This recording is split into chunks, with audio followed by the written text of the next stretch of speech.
The sound of the gas pump clicking into place was still ringing in his ears. When David Harris caught the movement out of the corner of his eye, he turned, expecting to see another customer pulling up, maybe someone heading home after a long day. Instead, he saw her. A little girl stood about 20 feet away, her feet bare against the rough concrete, her small hands clutching a worn-out stuffed bunny so tightly its seams looked ready to split. Her dress, once pink, was now the color of old dust, and her hair hung in tangled strands around her pale face. She didn't seem to notice the cars passing by on the road, or the cold wind cutting through the late afternoon. David's brows drew together. Something about the way she stood still, to quiet, put him on edge. He'd learned to read body language in ways most people never had to. It was second nature to him now, like breathing. He started to take a step toward her, but before he could call out, her knees buckled. There was no cry, no warning, just the sound of her small body hitting the ground. The stuffed bunny rolled from her arms and landed beside her motionless form. David's pulse surged. He was moving before he even realized it, crossing the distance in a few long strides. Kneeling beside her, he touched her shoulder gently, then checked her breathing, shallow to shallow. Her skin was cold, her lips pale. Hey, you're okay," he said softly, though he wasn't sure she could hear him. From inside the gas station, a man in an oversized jacket stepped out, holding a cup of coffee. He glanced at the girl, then shrugged. "She's been hanging around here the last few days. Folks say she lives down near the old train yard. Not my business." David looked up at him sharply, his voice low but steady. "You see a child collapse, and you think it's not your business." The man shifted uncomfortably, taking a sip of his coffee. "I'm just saying, she's always wandering, probably just tired." Without another word, David slid one arm under her back and the other beneath her knees, lifting her as if she weighed nothing at all. Her head lolled against his shoulder, her small fingers twitching slightly before curling back into a fist. The stuffed bunny lay abandoned on the ground. David reached down and picked it up, tucking it against her chest. The wind carried the scent of oncoming rain. As he moved toward his truck, every muscle in his body was tense, but his movements were controlled, deliberate, just like they had been in another life, in places far from here. As he eased her into the passenger seat, she made a faint sound. It was barely a whisper, almost lost beneath the wind, but he caught it. "Mister." Her eyes fluttered open for the briefest second, glassy and unfocused, before sliding shut again. David didn't waste time. He started the engine and pulled out onto the road, heading for the nearest hospital. The highway stretched ahead, empty except for the occasional semi-truck roaring past. He kept glancing at her, watching the way her tiny hands still clung to the bunny even in unconsciousness. He'd seen this before, back in dusty villages where the air was thick with heat and fear, where children clung to the only thing they had left. But this wasn't a war zone. This was his hometown, and somehow that made it worse. The hospital came into view just as the first drops of rain splattered against the windshield. He parked by the emergency entrance and carried her inside. A nurse at the desk looked up, her expression shifting instantly from routine to urgent as she saw the child in his arms. "What happened?" she asked, already signaling for a gurney. "Found her at a gas station. She collapsed. No ID. No family I could see," David replied. His voice was calm, but there was a weight behind it. They wheeled the girl away, and David found himself standing alone in the stark, fluorescent light of the waiting room. The smell of antiseptic filled the air. He sat down, his mind replaying the image of her falling, the way her body had simply given out, like a candle snuffed by an unseen wind. He didn't know her name. He didn't know where she came from. But something deep inside him whispered that he wasn't going to walk away from this, not until he found out who she was, and why a child could be left to fade away in plain sight. And when the nurse returned, with a look in her eyes that was equal parts concern and disbelief, David had the uneasy feeling that whatever she was about to say would change everything. The nurse didn't speak right away. She lowered herself into the chair beside David, her voice quiet, as if careful not to let the words carry. "She's stable for now," she began, but she's severely dehydrated, malnourished. This isn't from a day or two, it's been going on for months, possibly longer." David's hands tightened around the armrests. "What about her family? Someone must." The nurse shook her head. "We found no emergency contacts, no school records in the local system. She doesn't match any of the missing child reports in the county. Honestly, it's like she doesn't exist on paper." David stared at the floor. That was impossible. No child just appears out of nowhere, unless someone made sure she stayed invisible. Before he could speak again, the nurse hesitated, then added, when she woke for a moment, "She only said one thing, 'Don't take me back.' Then she started crying until she passed out again." The words hit him harder than he expected. He'd heard that tone before, in voices of children he'd carried out of war zones. The fear wasn't just about a place, it was about someone. Rain was falling harder now, tapping against the hospital windows. David stood. "Can I see her?" The nurse nodded reluctantly, leading him down a narrow hallway. The room was dim, lit only by a small lamp near the bed. The girl lay curled on her side. The stuffed bunny clutched tightly to her chest, as though it was her anchor in a world she didn't trust. Her breathing was steadier now, but her small frame still looked far too fragile. David took a seat in the corner, careful not to wake her. He didn't know why he was still here. Maybe it was duty, maybe it was something deeper. But he knew one thing for certain: if he left now, she'd become just another forgotten face in a broken system. The door opened quietly and a tall man in a dark coat stepped in. He had a badge clipped to his belt and eyes that looked like they'd seen too much. "Detective Cole," he introduced himself. "They told me you found her." David nodded. "Gas station on Route 12. She just collapsed." Nobody seemed to care. Cole's jaw tightened. "You've got good instincts, Harris. Most folks would have just called it in and kept driving." "Then most folks would have been wrong," David replied. The detective studied him for a moment before saying, "We've had whispers about a group in the county, people keeping kids off the grid, moving them around so they can't be traced. No proof, until maybe now." David's pulse quickened, but his face stayed calm. "And you think she's one of them?" Cole glanced toward the sleeping child. "I think whoever she's hiding from won't be happy she's here, which means she's not safe. And neither are you if you stay involved." David leaned forward, his voice steady. "Then I guess I'm staying involved." The detective didn't argue. He just left a card on the table and slipped out of the room. David sat back, listening to the soft sound of the rain outside, the girl's faint breathing, and the hum of the hospital machines. Something was unfolding here, something much bigger than he'd expected. And he had the sinking feeling that whatever had brought her into his path wasn't just chance. When the girl stirred slightly, her eyes fluttering open for the first time since he'd brought her in, she looked straight at him. For a moment she didn't speak, only studied his face as if trying to decide whether she could trust him. Then, in the smallest voice, she whispered, "You're not like the others." David didn't know what that meant yet, but he knew it was the start of something he couldn't walk away from. David leaned forward, careful not to make any sudden movements. Her voice was soft, almost hesitant, but it carried a weight that made him pause. "What do you mean?" he asked quietly. The little girl clutched the stuffed bunny tighter, her gaze darting toward the door as if she expected someone to burst in. They look at me like I'm not real," she murmured. "But you don't." David's chest tightened. There was no accusation in her tone, only a kind of lonely observation, as if she'd spent her whole life trying to prove she mattered. "You are real," he said firmly, "and you're safe now." Her eyes searched his, as though trying to measure the truth in his words.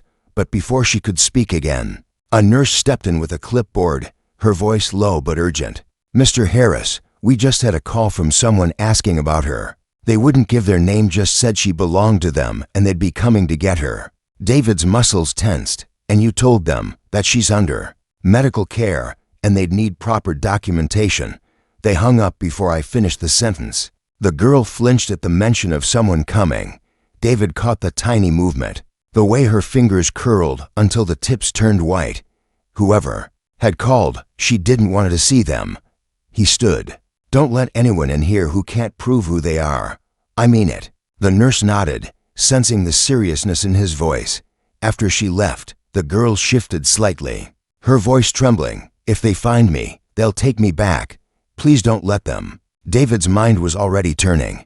He knew enough from his years in uniform to recognize when someone was running from danger, and she was running from more than just neglect. He pulled the detective's card from his pocket and stepped into the hallway to call. Cole answered on the second ring. "They already know she's here," David said without preamble. Cole swore under his breath. "That's fast. Too fast. Means they were watching for her." "What are we dealing with?" David asked. There was a pause before Cole replied, his voice lower than before. "The kind of people who don't care about laws or who gets hurt in the process. And if she's scared enough to talk to you but not us, it means you're the only one she trusts right now. You're going to have to keep her close." David looked back into the room through the narrow glass panel. She was sitting up a little now, staring out the rain-smeared window, clutching the bunny like a shield. Something in his gut told him that protecting her wasn't going to be simple. When he re-entered the room, she looked at him, her eyes filled with something between hope and fear. "Do you have a name?" he asked gently. She hesitated, as if weighing whether to share it. Then, in a whisper so faint he almost missed it, she said, "Leela." He repeated it softly, like a promise. "Leela, all right. I'm going to make sure no one takes you somewhere you don't want to go." She didn't smile, but her grip on the bunny loosened just a little. It was the smallest sign of trust, but David knew trust was built one brick at a time. Outside, the rain had stopped. The air was heavy, still, and waiting. He had the uneasy feeling that this was only the quiet before something much larger broke loose. Night settled over the hospital, bringing with it a stillness that felt uneasy rather than peaceful. David sat in the chair beside Lila's bed, the low hum of the machines filling the silence. She had drifted into a light sleep, but every so often her small body twitched, as if she were bracing for something in a dream she couldn't escape. He didn't like the way the shadows pooled in the corners of the room, or how the hallway outside seemed to quiet. Years in the service had sharpened his instincts, and those instincts were whispering that something wasn't right. The door clicked open slightly, and a man in hospital scrubs stepped in. He was tall, with a surgical mask hiding most of his face. "I'm here to transfer the patient," he said flatly, avoiding David's eyes. David didn't move. "Transfer? There's been no discharge order." The man shrugged. "New instructions."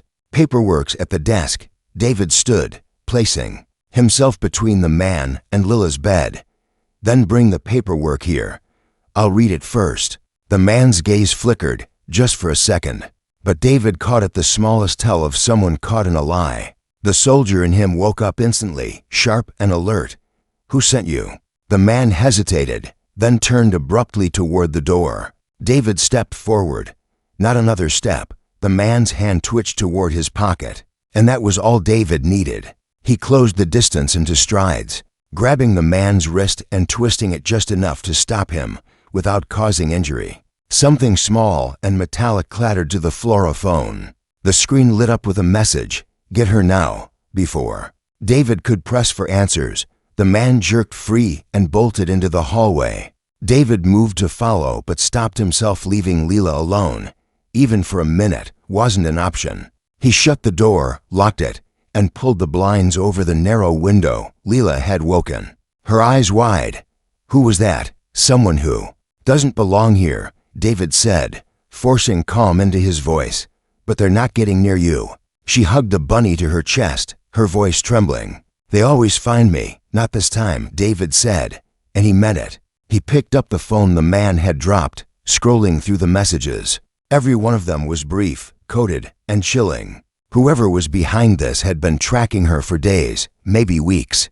They knew the roads, the stops, the gas stations. They'd been waiting for a moment when no one would notice, but now someone had noticed, and that changed everything. David called Detective Cole, explaining in clipped sentences what had just happened.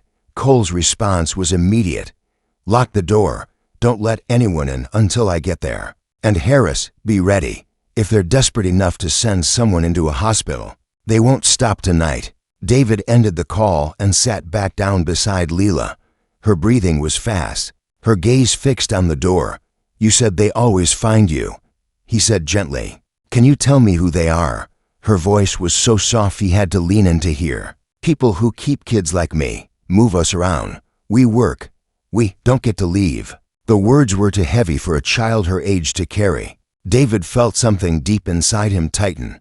He'd fought to protect children overseas, but he'd never thought he'd face the same fight here.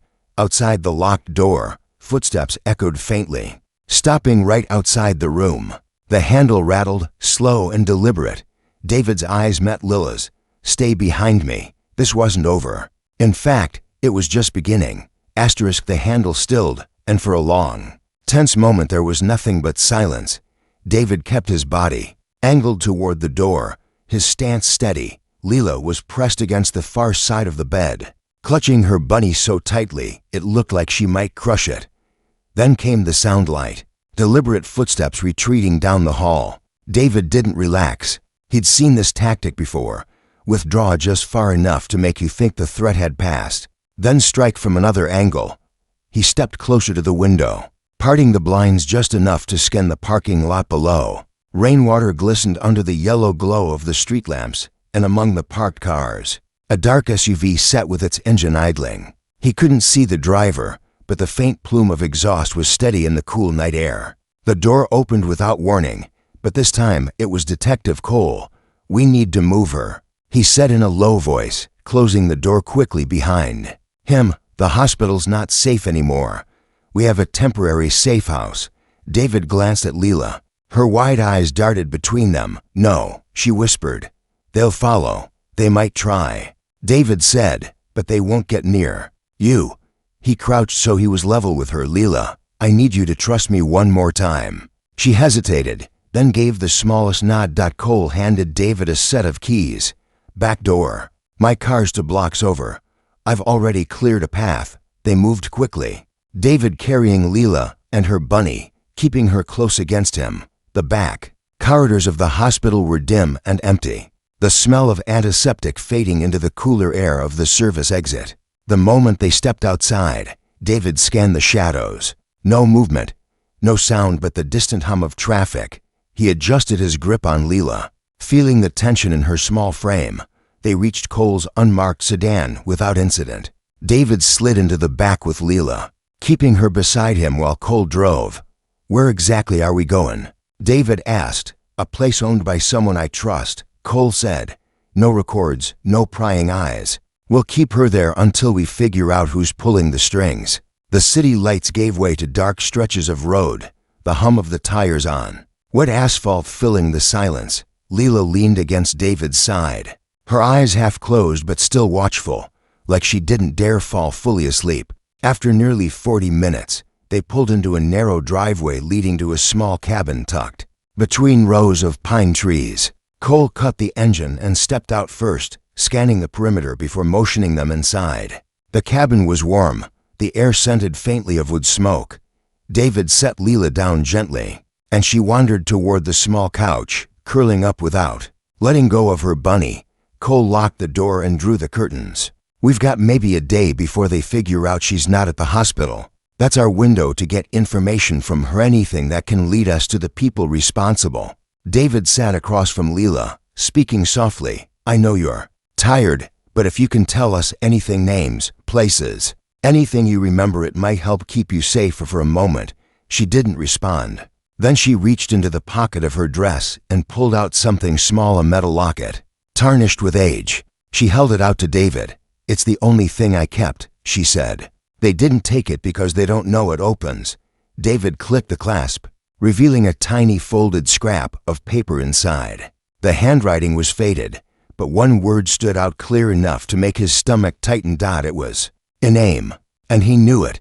Before he could speak, headlights swept briefly across the cabin wall, followed by the sound of tires crunching on gravel outside. Lila's grip on his sleeve tightened.